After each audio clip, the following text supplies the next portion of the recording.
Picture this. You're a sailor on the Dei Gratia, cutting through the Atlantic on a calm December afternoon in 1872. When someone on deck shouts and points at the horizon, there's a ship out there, sails half set, drifting like a leaf on a pond. And something about the way it moves makes your stomach drop before you even know why. No flags, no signals, nobody waving, just a ship steering itself through open water, 400 miles from land, going absolutely nowhere. You get closer, and you realize you know this ship. It's the Mary Celeste, and you know the captain, Benjamin Briggs, a careful, God-fearing man who wouldn't take an unnecessary risk if his life depended on it, which, as it turns out, it might have. You call out. Nothing. You call again. Still nothing. So you and a couple of other men lower a boat and row across, and you climb aboard into one of the strangest scenes in maritime history. The ship is a mess, but not a disaster. There's water sloshing around below deck, sure, but nothing that should sink a ship this size. The cargo, 1,700 barrels of raw alcohol, is almost entirely intact.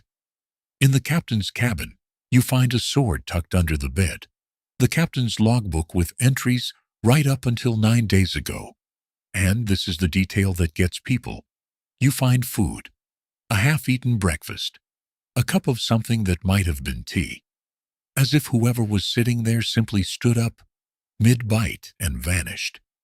There's no sign of violence, no blood, no struggle.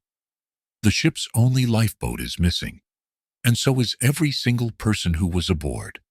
Captain Briggs, his wife, his 2-year-old daughter, and a crew of 8 experienced sailors.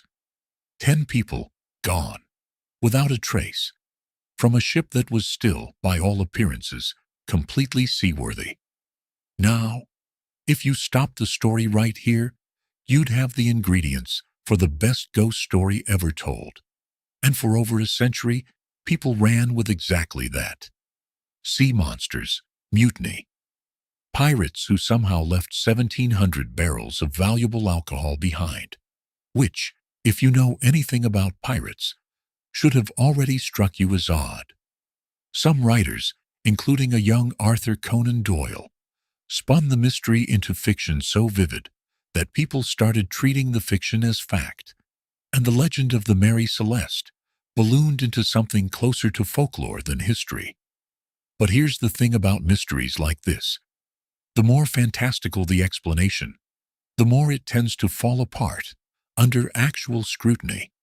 And the real explanation, the one that historians and sailors have pieced together, is so much stranger and so much more human than any ghost story.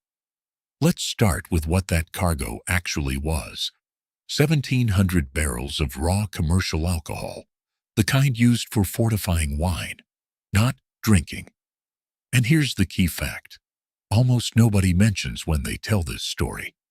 When investigators finally inspected the barrels back in port, 9 of them were empty. Not stolen, not looted, just empty, with no visible damage, which tells you the alcohol didn't leave the ship in buckets carried by pirates. It left as vapor.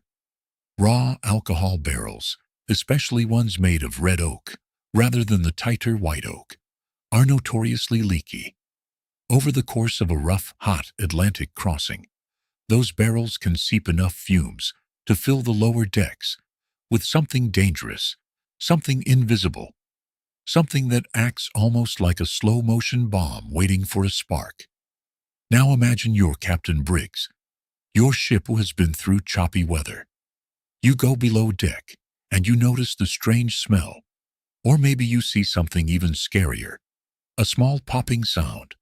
A puff of smoke near the hatch. Some sign that the fumes are building towards something explosive. You don't know if the ship is about to blow apart beneath your family's feet. And you are not a man inclined to gamble on maybes. So you make the only decision that keeps everyone alive in the short term. You get everyone off the ship immediately. You'd have loaded your wife, your toddler, your crew, into that lifeboat. And this is the detail that changes the entire story. You'd have tied the lifeboat to the Mary Celeste with a length of rope, because you're not abandoning the ship forever. You're putting distance between your family and a potential explosion, planning to wait it out, let the fumes clear, and climb right back aboard once it's safe. But something goes wrong. Maybe the wind picks up. Maybe the rope, under load, whip snaps and breaks, the way frayed old ropes do under sudden strain. And now, you're not floating safely near your ship anymore. You're adrift in a tiny open lifeboat in the middle of the Atlantic Ocean, watching the Mary Celeste sail away from you, crewless, cargo intact, breakfast still on the table, carried off by wind and current, while you and everyone you love are stranded in a rowboat with no way to catch up. That, according to the leading modern theory, is the real story. Not a monster, not a mutiny, not aliens, which, yes, someone has actually suggested. Just a captain making a careful, rational, survival-minded decision in the face of what looked like an imminent explosion, and then losing the very ship he was trying to protect his family from, along with any hope of rescue, in what was probably a matter of minutes. Nobody ever found the lifeboat. Nobody ever found the crew. The ocean simply closed over them, the way it does, and left behind only a ship that looked like it had been plucked clean of its people by something supernatural, when really it had been left behind by 10 very human, very frightened decisions made in a hurry, under a threat that never actually detonated. And that's what makes this story land so much harder than any ghost tale ever could. The eerie stillness, the warm breakfast, the untouched cargo. None of that is evidence of the impossible.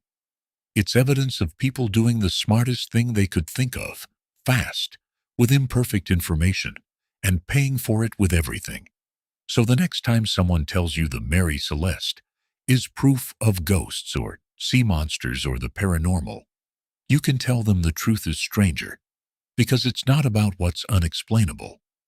It's about how ordinary caution, one snapped rope, and an empty ocean can erase 10 lives and leave the rest of us, 150 years later, still staring at a cold cup of tea, wondering what happened between the moment it was poured and the moment it went cold.